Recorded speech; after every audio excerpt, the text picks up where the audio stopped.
Another week, another preview of Melodifestivalen. This week we are in semifinal 3 in Norrköping. Are you guys ready? Let's Let's review do this!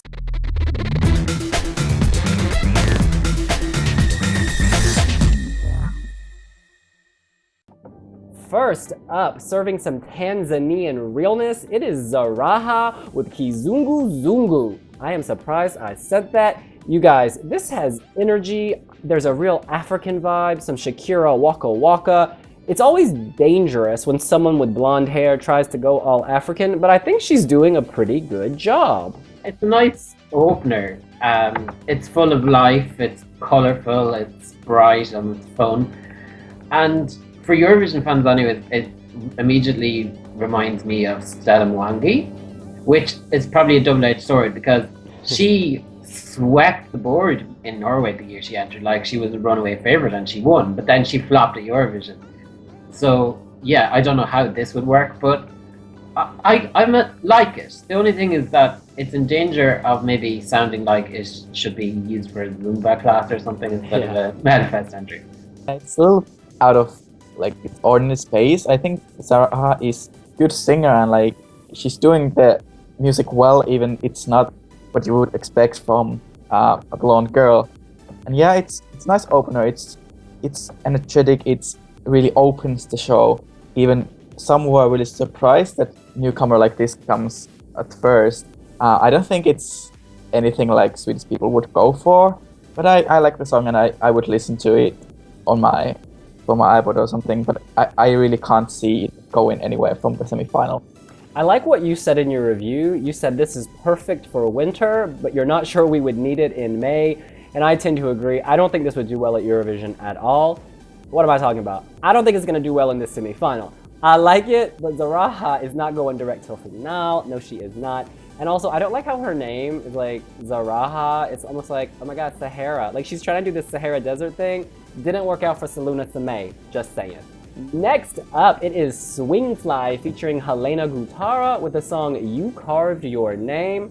I was a little disappointed when I first heard this because me and my drum, that was like this wall of sound and energy, whereas this feels a bit muted. It feels watered down. I'm gonna hope this clip comes from the very beginning of the performance because this is a great starting point if they can build it and make it louder and more energetic. But at the moment, I'm slightly disappointed.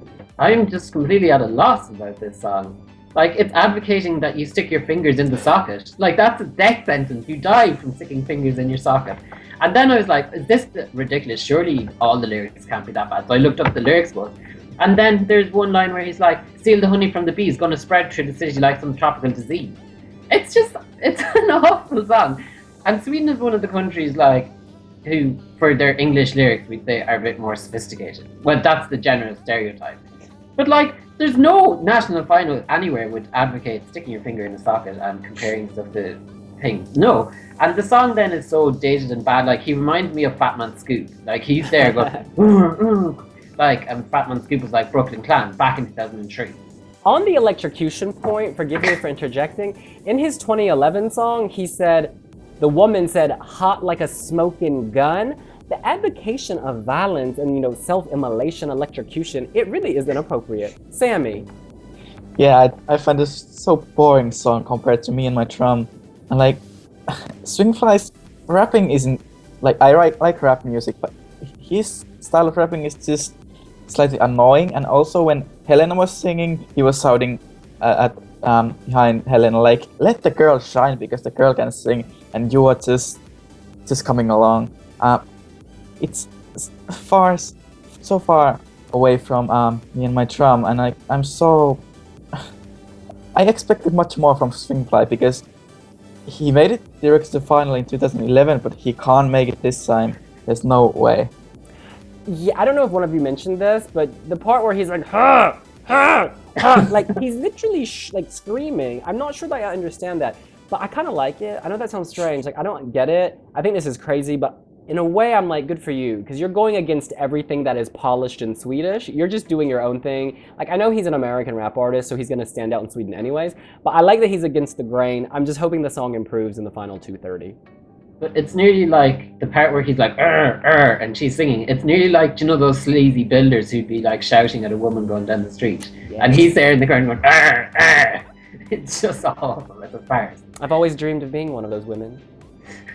Third up, it is SMILO with Weight of the World. They, of course, made it here by winning, or not winning, but by being chosen by the Svenska Toppen jury back in the fall. They got a new song, and this song is much better than that one. It's very DJ themed. I mean, it sounds a little cheap to me, but I always expected that because SVT doesn't tend to invest that much in these wild cards who make it through. They also look very awkward on stage, very green. Like they're like, "Oh, a camera, hello, hi, mom." It's just they're not yet believable as pop stars, but perhaps that will make them endearing. Who am I kidding? It's not. This is Sweden. They want polished perfection, and this is not it. One good point is that they've changed their name because of this. When they initially came out, it was like Smiling Swedes, except it was spelled like Smadgling or something. So for non-Swedish speakers, it was very confusing. But yeah, there's so much of it. I don't know whether this will change when we hear the full song, but of the snippet, like at least half of it is just the beats. And like it's very hard to tell what the rest of the song will be like because it's going to be boring if it's just two of them dancing behind the decks and then one on stage singing. And I don't know why they need two DJs at the deck either. Yeah, it's very kind of Avicii, David Guetta, Swedish House Mafia, that kind of music, but obviously not up to that standard. And that kind of music is fine in the club, but for Eurovision Song Contest, it doesn't work. Cheap version of Swedish House Mafia, and like they don't have the energy on the stage. Maybe with the audience they can get more out of them, but just they will look so clumsy and so just like you said, they look like they never seen camera before. The song was, yeah, it was fine. It was good EDM, but it doesn't work in Eurovision because if you bring EDM song to Eurovision, you have a big staging. And this looked nice, but it was just like I said, it was clumsy, and I can't see this doing well in Melodifestivalen. Next up is After Dark with Kom ut som en stjärna. Sammy, what does that mean? Come out like a star. Well, they have definitely come out, though I do not know if they have come out like stars. This drag queen is put in the drag in drag queen. There's no energy. I mean, every week we have a Schlager act. We had Anna Book, we had Krista Siegfried, and this is definitely the number 3 of those 3 to me. It doesn't have a chance of going through. This is dated, there is no energy. The stage is very dark. After Dark needs to turn on the lights because I can barely see them. The references to Gaga and who's that other one? Beyonce. But like that's not gonna save you. You know, I wish I understood Swedish because I think a lot of this would rest on kind of the language and being witty and funny. But musically, this is going nowhere. It makes me think of those sad drag queens who are a little bit older, who are alone in the nightclub and no one's there to watch because they're all the audience is at home on Grindr. It's just a little depressing. I can't see this qualifying unless she comes out in something absolutely like stunning, because at the moment he's just in his average clothes, so it's hard to tell. But yeah, because they kicked out the Pink Pistols straight away back in 2014. They didn't make it even to Andersson, and that act was a lot better than this. And the song, his voice is weak, the song is dated. Like even the references, like one of the references is Cher. Cher hasn't been big since like 2000. Gaga and Beyonce, Gaga-licious, it's kind of cringy. Oh. Unless the Swedes pick up on some joke and think, oh, ha ha ha, that's funny, let's vote for it. But other than that, I can't see it. Yeah, I think you should laugh at the lyrics, and I didn't laugh at them. And just like I said, the staging was so boring, so bland. Where's the glamour and where's the colors? Maybe he will have the colors on the dress and stuff like that, but now it looked so boring and so bland. And also the song was there was no fun in the song. Just like Anna Book and Krista Secret, they both had the fun, but this was just depressing, and I wouldn't want to listen it again, and I don't think Swedish people want either. Next up, it's Lisa Ajax with the song My Heart Wants Me Dead. I've just gotta say, I think producers want her dead too. This act looks cheap. They hung some toilet paper from the ceiling, threw in some dancers, and turned up the smoke machine, and you turn up smoke when you want to hide something. I'm really disappointed. I expected this to have perhaps the biggest staging. I mean, she just won Swedish Idol. She's a household name. Her previous single was fantastic. This just sounds a little cheap. She looks great. Great makeup game. I just don't think the song is good enough for her talent. I think one major thing in her favor is that the acts before her have been such drivel, because maybe the African song, the very first one, that's the only one that stood out. In between, the rest were complete muck. So I think that definitely helps her. Household name helps her. The song, maybe it's not quite up to her previous standards, but it is kind of reflective of what's in the charts. People were comparing it to Ellie Goulding. Like, it is chart friendly. I can see it attracting votes, and based on all the other songs, I do see it doing quite well. Like, by far the best song so far. There's another one better, but like so far it's the best song in the heat. Lisa is quite a sweet girl, little annoying voice maybe, but she can sing. But the staging was so cheap, even the song is so expensive. But I can really see this going to the final without a problem. She may be a sweet girl, but we do not vote on personality. If we did, last place Moldova would be winning all the time, because I love their singers, hey Christina Scarlett. But Lisa Ajax does not have the song. I mean, unless the remaining 2 minutes and 30 seconds are amazing, I am a little skeptical. Then again, this is a weak semi, so perhaps you are onto something because it is a weak semi. She's got the reputation, and she has a bearable song. Okay, I'm gonna take back my mean words. You go, Sammy. You go.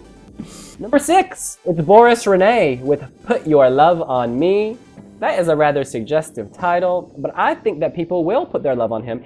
He is a well-known footballer, and this song is quite catchy. I personally hate this genre, this style of music, this funk soul, whatever you call it, funk soul, but it's a lot of fun, and the chorus is very catchy, and what he has is charisma. You believe that he's a pop star. I know he goes around kicking a ball all day, but he can sing, he can stand on stage. This is fantastic. My fear is that it's gonna be a bit repetitive, but if the rest of the song has this energy, and we know it's gonna have the charisma, it could surprise. I think it's already surprised. It's been the biggest surprise for me personally, because I was expecting him to be just kind of a meh act that was just thrown in there nearly for his star power and people to watch out of curiosity. But it's actually one of the best songs in this heat. And like you said, it's memorable. You're humming along to the tune. It feels good. It's a better version than Panatol. Remember back in 2014, it's kind of got that swingy, kind of hip, kind of R&B feel to it. Yeah, and I really, well, maybe not really, I really like it. I like Boris, but I don't like the song. I found the song so annoying, and like it. I really hope the rest of the song is better, because this part of the chorus was so annoying, and yeah, the way even he sings was annoying. And yeah, maybe he stole Guy Sebastian's dance moves, but he has the charisma, and I think Swedish people would vote him for that, even they wouldn't like the song that much. And closing out this semi-final, it is Mr. Oscar Zia with Human. He, of course, competed at Melodifestivalen in 2014 with Yes We Can. And you know what? Yes, he can. This song is good. It is dark and electro and mysterious. And I think it got that dirty pop sound people associate with Sia. It's kind of the first time, I think, in this Melfest we're having that dirty sound. I don't know if that makes sense, but there's something, it's just very now. It's tapping into something that's very current. He's in the pimp spot closing the show. The cameras are frenetic. They cut back and forth. There's lightning strobe. You can tell that this is gonna have major staging. It looks simple, but something big and epic is going to happen. And come on, this is Oscar Zia. He's perhaps the biggest name in this heat. SVT want him to go through. He's in spot number 7. I'm feeling good. Yeah, me too. And I think he's made a much better transition from poppy to serious than Isa did last week. Because even in his voice, Isa was like all perfection and like Little Miss Perfect. Whereas he's got kind of the emotion in his voice that, like, there's that grit, there's that dirt that you were saying. Because I think Isa was trying to get that dirty pop sound last week, but she didn't really get it. Whereas Oscar gets it, and it's nearly weird. It's kind of a song that you'd nearly expect a female singer to sing, but he does it really well. And I think the camera work is really clever, that they're moving so quickly that a lot of the time with these ballads, they're just standing there and watching they do on stage, and you kind of get bored. Whereas it's just from shot to shot, then there's clouds in the sky, and then back to him, and it's gone before you blink. And like, Yeah, I think that's definitely a finalist. By far the best song in this heat, and I absolutely love the camera work.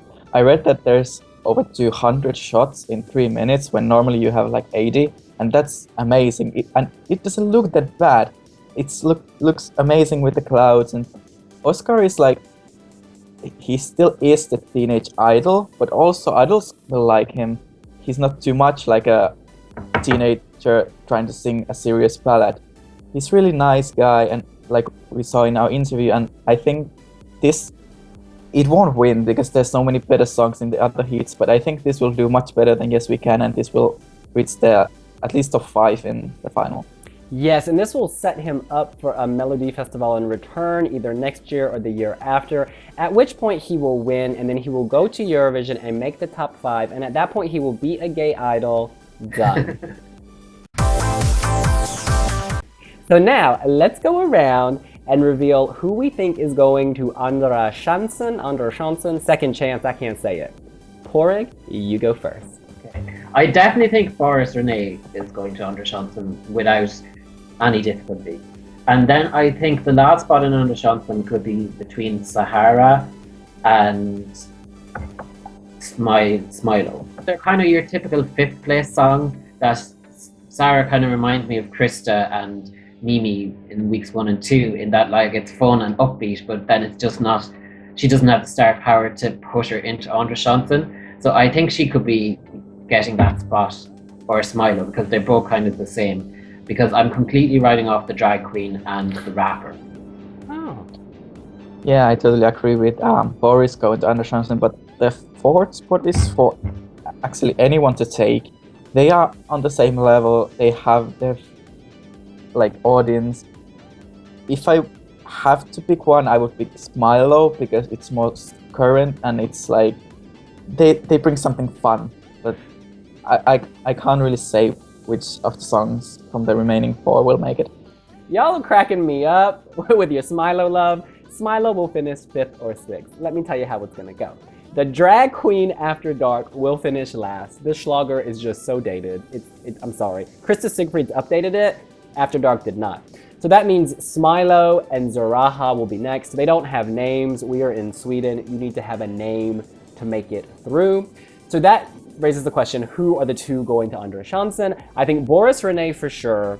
And then the other spot is either going to be Lisa Ajax or Swingfly, because Oscar Zia is going to the final, and then of those other 2, one of them. So yeah, Boris Renee, and then either Swingfly or Lisa Ajax. Sorry for being so long-winded. Whoever votes for Swingfly deserves to stick their finger in the socket. It's just ridiculous. Yes. Okay, well let's see. Who do you think is going direct till final? Poor. Oscar Zia and Lisa Ajax. Oh. I think Oscar's got the song and the name, Lisa's got the name. It's a very weak semi-final. Both of them are correct.